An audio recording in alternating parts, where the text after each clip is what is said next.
ልጅህን በልጅነት ምራው። መጽሐፍ ቅዱስ ምሳሌ 22 ቁጥር 6 ላይ እንዲህ ይላል፣ ልጅህን በሚሄድበት መንገድ ምራው፣ በሸመገለም ጊዜ ከእርሱ ፈቀቅ አይልም ይላል። እንግዲህ ይሄ ቃል ለወላጆች፣ ለአስተማሪዎች፣ ለመጋቢዎች በጣም የሚጠቅም ነው ብዬ አስባለሁ። የአንድ ልጅ አስተዳደግና በልጅነት የምናሳየው መንገድ ለህይወት ዘመኑ መልካም መሆን ወይም ደግሞ መበላሸት፣ ቅርጽ መያዝ ወይም ደግሞ ቅርጽ አልባ መሆን ትልቅ አስተዋጽኦ አለ። ካቶሊኮች ልጅህን እስከ 7 ዓመት ድረስ ስጠኝና እድሜውን ሁሉ ካቶሊክ አደርገዋለሁ ይባላል። ምን ማለት ነው? ልጆችን ገና ከልጅነታቸው የምናስተምራቸው የምናሳያቸው ነገር ሁሉ በህይወት ዘመናቸው ሁሉ የሚከተላቸው ስንቅ እንደሆነ ልናስተውል ይገባል። ስለዚህ ልጆቻችን ላይ ኢንቨስት ካደረግን ዛሬ ኢንቨስት ማድረጋችን ነጋቸውን ማስተካከላችን እንደሆነ ገብቶን ትኩረት ልንሰጥ ይገባል። በዚህ አቅጣጫ 3 ወይ 4 ፖይንቶች አነሳለሁ። አንደኛ፣ ልጅ የተዘራበትን ነው የሚያበቅለው። ልጆች ልክ እንደ ለም መሬት ናቸው፣ የምንዘራባቸውን ይዛሉ። ልጆች ልክ እንደ ባዶ ወረቀት ናቸው፣ የምንጽፍባቸውን ሁሉ ይቀበላሉ። ያ ነው እውነት የሚመስላቸው። እስፔሻሊ ለወላጆች ከናንተ በላይ ጀግና የላቸውም፣ ከናንተ በላይ እውነት የላቸውም፣ ከናንተ በላይ ደግሞ ወዳጅ የላቸውም። እና እናንተ የምታደርጉት የምትሰሩት እያንዳንዱ ነገር ለነሱ ልክ ነው። እናንተ ናችሁ የነሱ ሂሮ። ስለዚህ በህፃናት ዕድሜ የሚዘራ እውነት የእግዚአብሔር ቃል በጎልማስነትና በእርጅና የሚጸናና ስር ሰዶ በፍሬ የሚታይ ነው ማለት ነው። ስለዚህ መጽሐፍ ቅዱስ እንደዚህ ላይ 2 ጢሞቴዎስ ምዕራፍ 3 ቁጥር 15 ላይ ከህፃንነት ጀምረህ ክርስቶስን በማመን መዳን የሚገኝበትን ጥበብ ሊሰጡ የሚችሉትን ቅዱሳት መጽሐፍት አውቃልና ይለዋል ጳውሎስ ለጢሞቴዎስ። ምን ማለት ነው?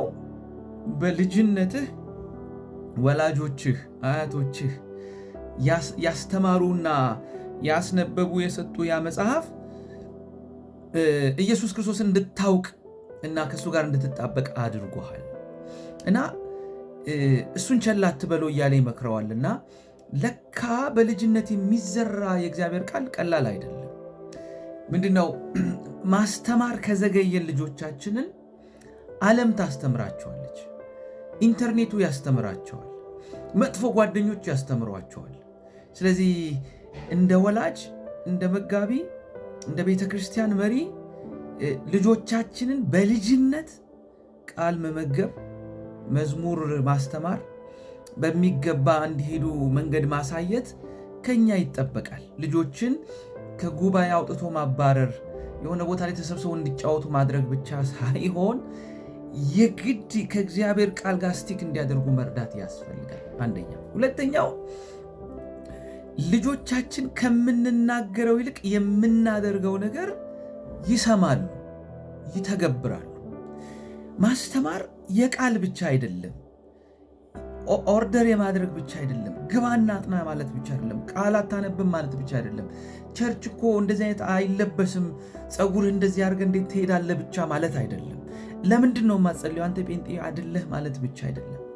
ሆኖ ማሳየት፣ አድርጎት ማሳየት። እንዲያጠኑ ካፈለግን አብረናቸው ማጥናት፣ ወደ ደብተር ይዘን ቸርች እንዲሄዱ ከፈለግን እኛም አብረናቸው ቸርች መሄድ። ዘዳግም 6 ከ6 እስከ 7 እንደዚህ ይላል፣ እኔም ዛሬ አንተን የማዝንህን ቃል በልብህ ያዝ ይልና ለልጆችህም አስተምረው፣ በቤትህም ይልና 1 ስትቀመጥ፣ በመንገድም ስትሄድ፣ ስትተኛ፣ ስትነሳም ተጫውተው ይላል። ምን ማለት ነው? ላይፍ ስታይል ነው። በእኛ ህይወት ውስጥ ስንቀመጥ፣ ስንነሳ፣ ስንሄድ፣ ስንተኛ የሚያዩትን ነገር ኢሚቴት አድርገው ይደግሙታል።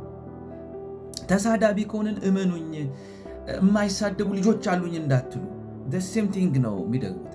ጠጪዎች ከሆናችሁ ሴም ቲንግ ነው የሚደግሙት። ቸርች የምትሄዱ፣ ቃሉን የምታነቡ፣ ቃሉን የምትኖሩ፣ ቤተሰብ የምታከብሩ ከሆነ እመኑኝ ያንኑ ይተገብሩታል። ልጆች ከንግግራችን ይልቅ ድርጊታችንን ይሰማሉ። ስለዚህ ወላጅ ለልጁ የሚሰጠው ትልቅ ነገር ምንድነው ካላችሁኝ የራሱን የህይወት ተሞክሮ ነው። ኦኬ ያንን ነው ይዘው የሚያድጉት። ሶስተኛው አንድ ልጅ በልጅነቱ የተማረውን እስከ ህይወት ፍጻሜው ድረስ ይዘልቅበታል። ቅድም እንዳልኳችሁ ነው ልጅን እስከ 7 ዓመት ስጠኝና እድሜውን ሁሉ እንደዚህ ያደርግልሃለሁ እንዳሉት እዚህ ቦታ ላይ ያነበብነው ቃል ላይ ከእርሱ ፈቀቅ አይልም ይላል። ባደገም ጊዜ ልጅን በልጅነቱ ምራው፣ አስተምረው፣ ባደገ ጊዜ ከሱ ፈቀቅ አይልም። ምን ማለት ነው? በልጅነት መስመር የያዘ ነገር በዛ ነው የሚቀጥለው። አንድ እንጨት ጠማማ ሆኖ ካደገ እመኑኝ ካደገ በኋላ ተሰብሮ ነው የሚቃናው እንጂ አንተን አይልም። በልጅነት ግን እንጨት አድርገን ካቃና ነው ቀጥ ብሎ ያድጋል። እስከ መጨረሻው ድረስ ተሸክመውት የሚሄዱት ነገር ነውና በልጅነት ማስተማር። መዝሙር 78 ከ6 እስከ 7 እንደዚህ ይላል፣ የሚመጣው ትውልድ የሚወለዱም ልጆች ያውቁ ዘንድ ተነስተው ለልጆቻቸው ይናገራሉ፣ ተስፋቸውን በእግዚአብሔር እንዲያደርጉ የእግዚአብሔርንም ሥራ እንዳይረሱ ትእዛዙንም እንዲጠብቁ ይላል። የሚመጣው ትውልድ እነሱም ደግሞ ለልጅ ልጆቻቸው ያን እንዲያስተምሩ። ይሄ ሎንግ ታይም ነው ማለት ነው። ልጆች ላይ መስራት ትውልድ ላይ መስራት ነው። ዘመን ተሻጋሪ መሆን ነው። ቸርች ውስጥ እንደዚህ እንላለን። ለልጆች ልንጸልይ ሲወጡ በቃ ቸርች ትቀጥላለች ማለት ነው እንላለን። ቀጣይነት አላት ማለት ነው እንላለን።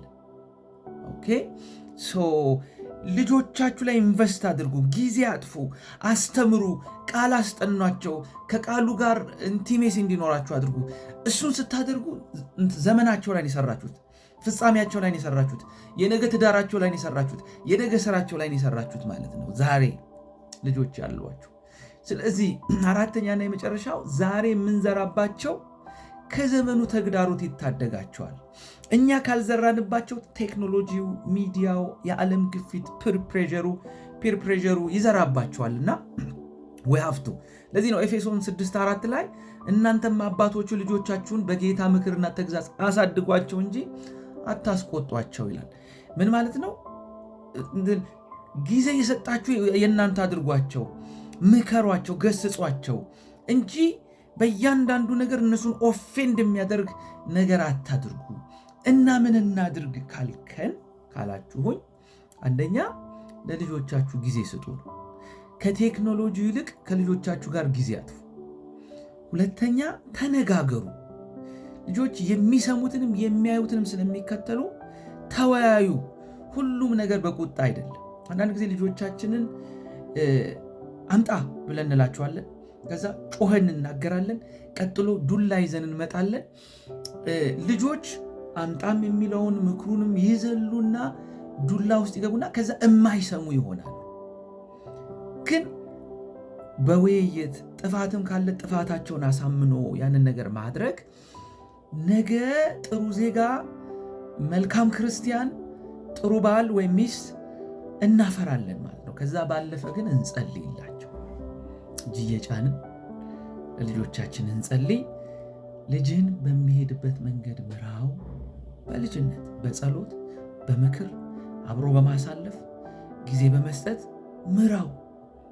ኦኬ ኢንቲሜሲ ዛሬ የዘራነው ነገር ህይወት ዘመናቸውን ሁሉ ስለሚዘልቅ የዛሬ ዘር የነገ ፍሬ ስለሆነ ከልጆቻችን ጋር ጊዜ እናጥፋ።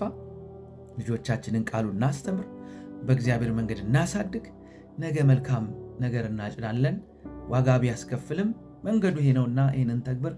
ተባረኩ።